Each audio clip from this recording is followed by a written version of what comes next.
Welcome back, my fellow agents. It is I, X7, your master of musical mayhem. And today, being the last Friday in April, we're doing some comedy, some more comedy here. And this time, comedy is pretty because special emissary Kilar is, well, featured, sort of. Not really in the song she is mentioned, but anyway, before I digress too further, uh, that is dedicated. The first song is dedicated to Special Agent Bitsy Pookums. She'll know why. But there's one song that's not really too sci-fi oriented, but it is very funny, and it's hard to find. But before we get too much further into it, please like, share, subscribe, leave a comment, and if you want to, vote in the poll on Spotify. It's quite a wide variety of songs to vote for today, but we'll know them, or most of them. All right, let's roll.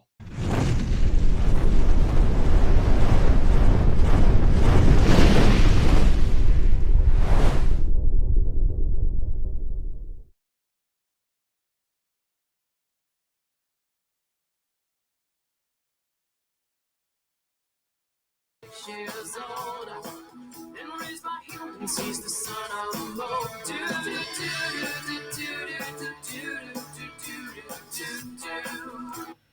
All right, our first song here is Angry Like the Wharf from Eat the Roddenberries album.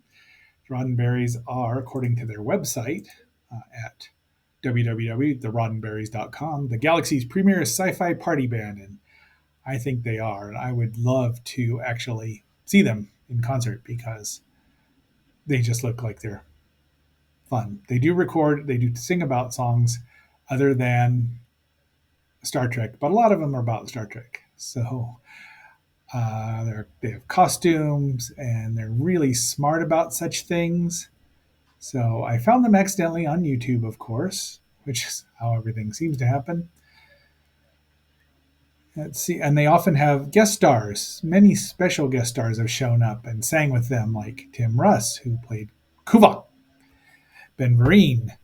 Let's see, Robert Picardo, the Doctor from Voyager, uh, Rod Roddenberry, and many more here.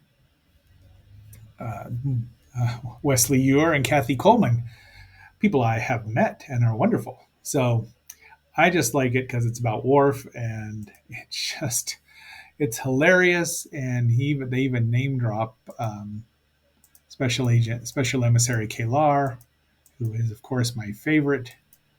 And here we go.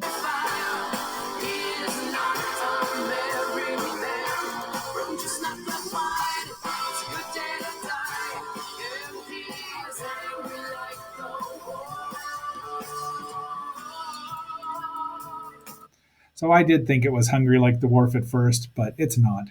They have many other songs, including such gems as Spock Lobster, and I just can't even tell you. So go check out their website. Yeah, it's just really, they're just a lot of fun, and I'd really like it if they were, you know, headed out on tour here to Fossil Bed. Be loads of fun. But you can see the whole concert, the last whole concert they did on YouTube. You can buy their albums. Do people still buy CDs? Well, I do, but I'm old. All right, let's see if I can get to the next bit here without getting into too much trouble via YouTube.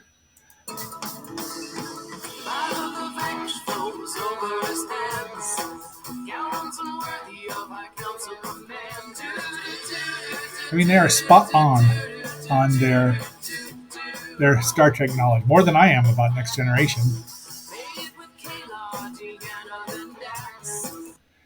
Well, and I like all three of them, but Special Emissary Kalar is a special place in my heart. Okay, so there we go, and now let's go to the next song, and we're going to skip forward about a minute to get to the song because it's just a lot of jibber jabber. But I believe, yes, people will know this one too. And now we hear.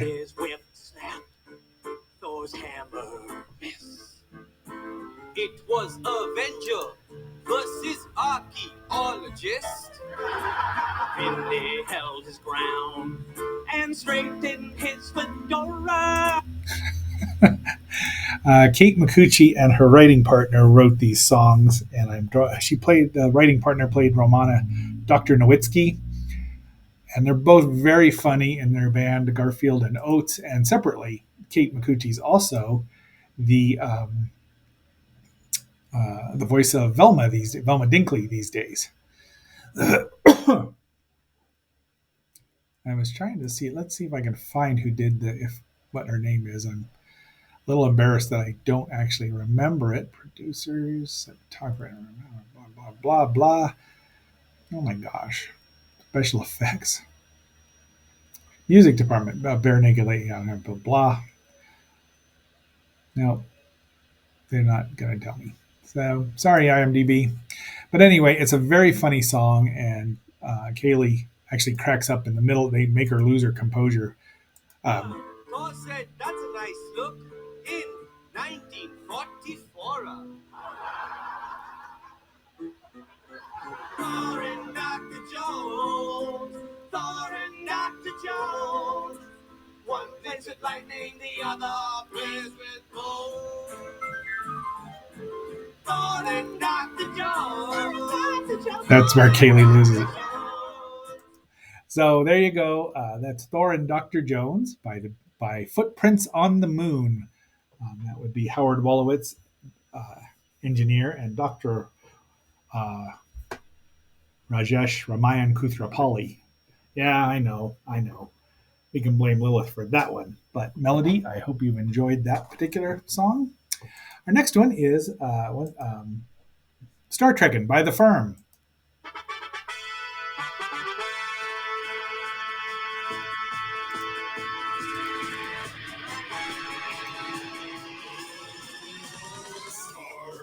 Across the universe. On the Starship Enterprise, undercutting curve. Star trekking across the universe. Only going forward, cause we can't find reverse.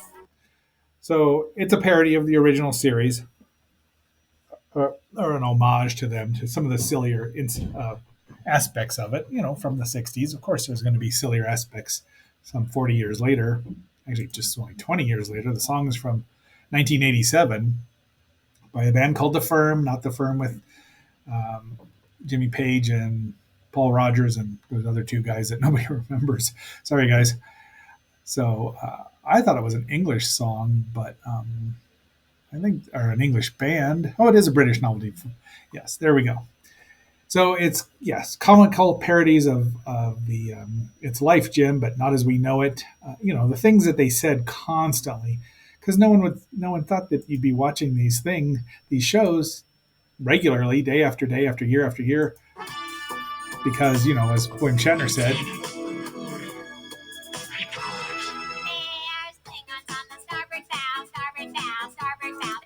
things like that. Let's see if we can find some more.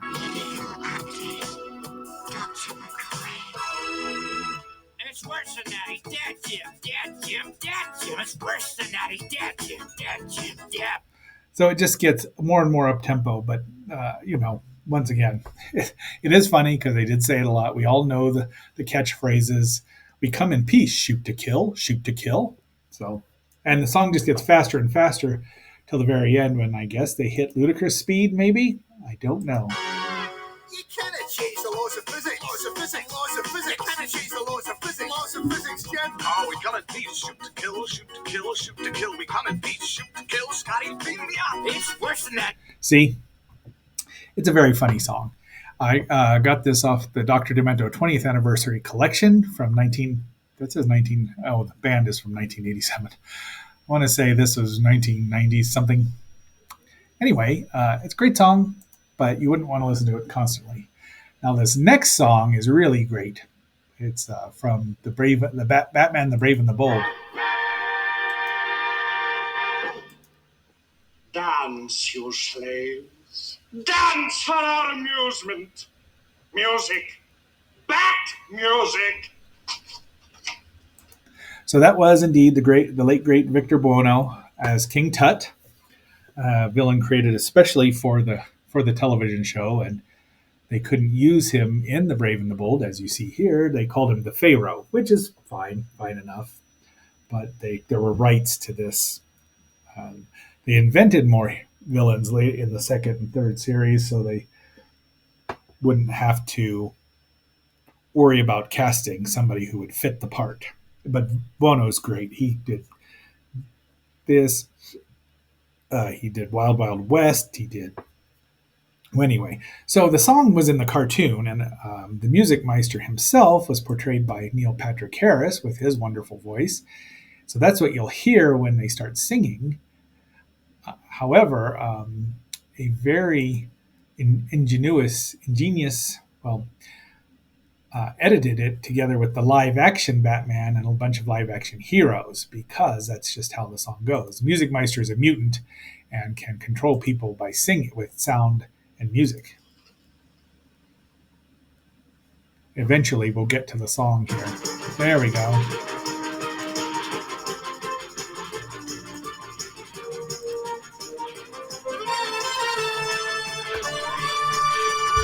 He always has a sidekick. Some boy wonder at his call.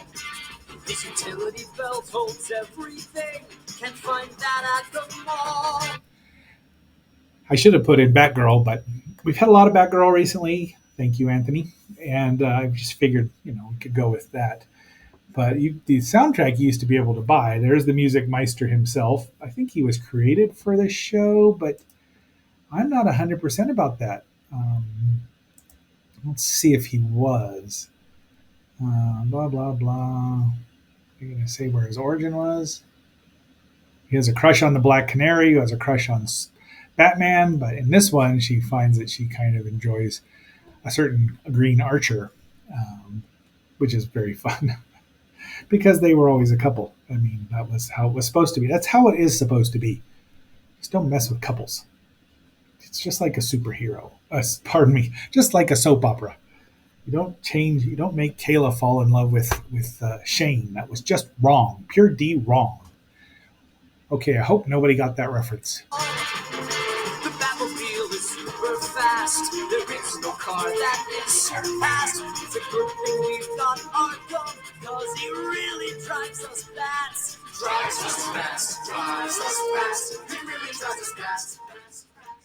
So yeah, Batman drives them bats. So it's all about how great Batman is, even without superpowers. He's just a flying rodent. But they do put Batman over a lot. I think too much.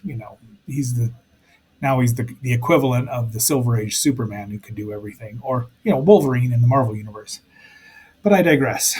Let's go on to our next song, which is an unreleased gem by Weird Al Yankovic because Billy Joel was not pleased with it originally.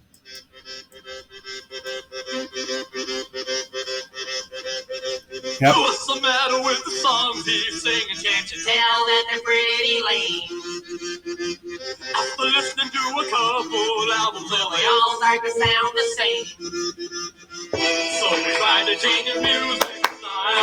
Tossed all the ballads in the circular file. But then it found the pump sound breaking ground all around until Billy Joel to me. It's a bit of different lyrics than I'm used to, but it is. It's a little vicious, but it's also an homage to the fact that Glass Houses. This song. This is the song that it came from, or the still rock and roll to me came from Glass Houses, and how influential it was because of it, everyone then did a. Everyone thought the new wave was super. You could ask Linda Ronstadt or even Alice Cooper.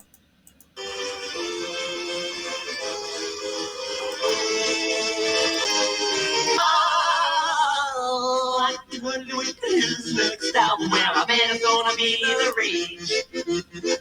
Buy a ticket to his next big concert, well, I wonder what I'll do on stage. All right, yeah. So I should have listened to this first because it's not the lyrics I grew up with. I heard it. I believe he played it live on the Dr. Demento show, but Billy said, "No, I don't think we need to. I don't think you need to do that." But later on, he relented and let him do "Ode to a Superhero" with Was it for Spider-Man, right? Okay, let's just move on to our number 6 song, which is from The Hitchhiker's Guide to the Galaxy, and it is our buddy Marvin the Paranoid Android. And if you don't know this, and you've only seen the useless movie adaptation, go watch the BBC one. Even with its dated special effects, it's leagues and miles above that movie. Go in another galaxy there lived a gloomy robot. His name was Marvin. He was getting old and a bit rusty and nobody liked him. One day, being very bored, he thought it would be a good idea to tidy up all his old programs in his dusty old data bank. There were tapes in there he hadn't played for years. So they call him the paranoid android, but he's more of a depressed android. But paranoid android kind of flows together really easily. So Marvin, of course, is a character from The Hitchhiker's Guide to the Galaxy who's hilarious. Let's see, he's voiced by Stephen Moore in radio and TV, and Alan Rickman in the. And I've got nothing against Alan Rickman. He's just, I mean, he's great, but he's, Marvin was Marvin. Yeah, Zaphod, of course. I should really review the Hitchhiker's Guide to the Galaxy. That, Anyway, he said, but the song's fun. It was just, I think Dr. Demento played this a couple times. You can find it on YouTube if you want to listen to the whole thing. I'd highly recommend it because it's Marvin and it's a kind of a sweet song. Yes. Checking them through, he accidentally pushed the wrong button and suddenly he heard, Marvin, I love you. Marvin, I love you. well, he was sure he hadn't heard that ever before. So it goes on. Marvin is definitely not someone you'd really want to hang out with too much. In fact, they leave him on a planet, but he still finds him. He's still a robot. I mean, he can live forever as long as the diodes don't rust. The bank. From then on, he could play it whenever he wanted. Think about what he'd miss and live miserably ever after.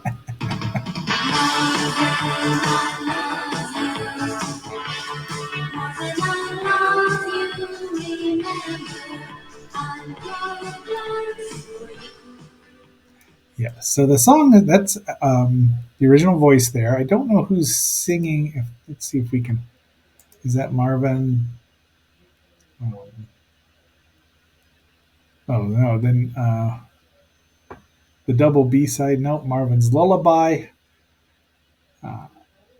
My life as a. They don't even talk about Marvin. I love you. So that's lame. Marvin, I Love You is the other B side. The female vocal is provided by Kimmy Wong O'Brien. So yes, it was on Dr. Demento a lot. Interesting. Oh, Richard O'Brien, Kimmy and Ritz. I wonder if they were a thing because they have the same last name, Kimmy Wong O'Brien. Let me click on Richard there. We know Richard from the Rocky Horror Picture Show. Is he born as blah blah spouse Kimmy Wong? They divorced in 1979. So 3 children. That's Richard. I don't know about Kimmy Wong, but she's the voice back there. And there's Marvin. So that's our paranoid android. And finally, we have got a song that once again Anthony will know because.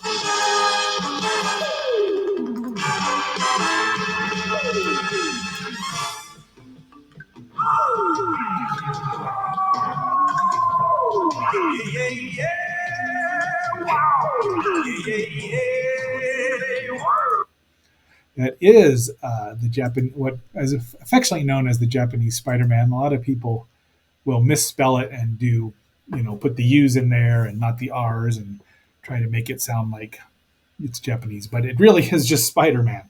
It's an English word that they, say it in Japanese, of course. That is Takuya Yamashiro as Spider-Man, Well, no, that's not the actor. The actor is uh, Shinji Toto, I believe. But you can find these everywhere. Yeah, Shinji Toto. But Takuya Yamashiro is Spider Man, of course. He gets his powers from the planet Spider, maybe. Um, yeah, let's see. He's got a giant robot named Leopardo and a super car named I want to say SP7, and another Marveler. And the bracelet is where he shoots his spider string from. So, and he fights Professor Monster and the Iron Cross Army. And Monstrous is the villainous of the piece, too. So, let's see. Amazoness, pardon me. I don't know why I got where I got Monstrous from, but it's a fun show. It's a little kid heavy, and I don't know. I really wanted to love it, and if I'd have seen it, like at age 12, I would have loved it. So, I mean, me, I love my Spider-Man. However, I did not see it at age 12, and the first time I watched it, I was more disappointed. I watched the whole thing there's 43 episodes and a movie, which is widescreen. 41 episodes, pardon me, and a movie. So it's a wonderful series, mostly. They didn't need to give him a robot, or they could have used the robot every five or six, every fifth or sixth episode. It would have worked a lot better. Uh, but it's, I mean, there's a lot more action in it than the Spider-Man we got in the same year. That would have been, I want to say, 1978. I was very disappointed in that, and I was the right age, 13, to see that one. Anyway, let's before I get too far into the weeds about the Spider-Man show, this one. ビルの谷間の暗闇に Spider-Man. キラリと光る光の目 Spider-Man. 安らぎ捨て Well, it's not the original. It's not the '67 theme song. It's a pretty darn great theme song, and I'm really surprised that they didn't ever release this with subtitles officially over here. You can't even watch it on Disney. I mean, if you know where to find it, you know where to find it. And if you want to drop a comment and ask me, I can leave you a link to where you can download the episodes. But other than that, I don't know anything about it. So let's listen to a little more of Spider-Man here. 全てを捨てて悪を追って空かける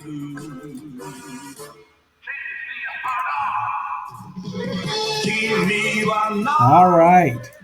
So, my fellow agents, that is our 7-Song Friday for the last 7-Song Friday in the month of April. Next month, well, I probably should have a little more time in my free time in my schedule. But other than that, we will just probably be. Oh, there's a bat. Why is that in the middle there? There we go. Oh, look, it's Special Agent Kalar, Special Emissary Kalar again, along with my original beautiful ship, the original Enterprise. But until our next assignment, this is X7 signing off.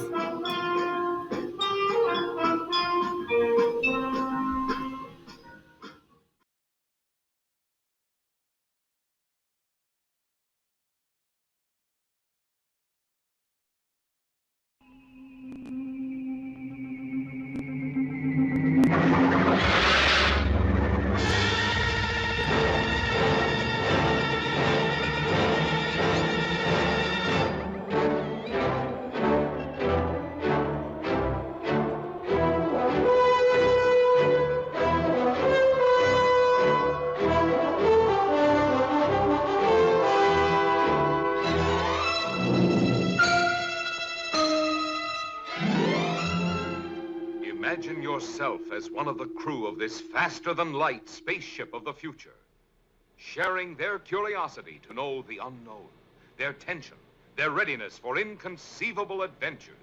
Sir, we're being radar scanned. United Planets Cruiser C-57D, J.J. Adams commanding. Who are you? Morbius of the Bellerophon. Oh, Dr. Morbius, my orders are to survey the situation on Altair 4. Commander, if you set down on this planet, I warn you that I cannot be answerable for the safety of your ship or your crew. When you reach the Forbidden Planet, you will meet Dr. Morbius, played by Walter Pidgeon. The Doctor is sole owner of this fabulous world. Anne Francis is his alluring daughter, Alta, who has never seen a young man till she meets Commander Adams, played by talented Leslie Nielsen. Come on in. Didn't bring my bathing suit. What's a bathing suit? Oh, murder. You will meet a charming character in The Robot, able to produce, on order, 10 tons of lead or a slinky evening gown. Always at your service. It must be the loveliest, softest thing you've ever made for me. And fit in all the right places. With lots and lots of star sapphires. Star sapphires take a week to crystallize properly. Would diamond or emeralds do? You explore all the wonders of a vanished civilization. You travel deep down into the heart of the Forbidden Planet to discover the incredible marvels of this lost genius race. These magnificent scenes in striking Eastman color stagger the imagination. 20 miles. Look down, gentlemen. Are you afraid? 7,800 levels. Yet the wonders of the planet Altair 4 conceal a strange and evil force, unknown, irresistible.